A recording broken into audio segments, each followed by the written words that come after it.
નમસ્કાર ખેડૂત મિત્રો. તો ખેડૂત મિત્રો, આપણે આમાં ધાણાનું વાવેતર કરેલું છે. એ મહિના ઉપર આપણે ધાણા થઈ ગયા છે અને નિંદામણ પણ ઘણું બધું થઈ ગયું છે. તો ખેડૂત મિત્રો, આજે તમને વાત કરું છું હાથ હાથીનું. હું તમને બતાવું.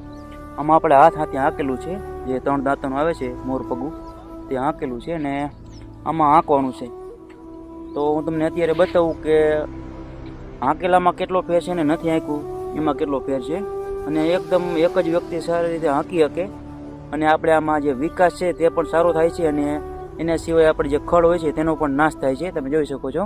તમને અત્યારે હું બતાવું.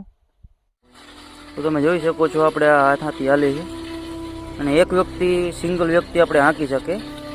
અને આવી રીતે થોડોક વજન માથે રાખેલો છે એટલે થોડુંક કંટ્રોલ થઈ શકે અને વજન પણ થઈ શકે. તમે જુઓ આગળ કેવી રીતે ચાલે છે હાથી. અને ખેડૂતો માટે એકદમ કારગર સાબિત થાય છે. એકદમ કહી શકાય કે 5 વ્યક્તિનું કામ કરી શકે છે આખો દિવસ. જેટલા 5 વ્યક્તિ નિંદામણ કરે એટલું આ એક હાથી કામ કરી દે છે આખો દિવસમાં. તમને નાતા બતાવી દઉં. આવી રીતે 3 મોર પગ છે.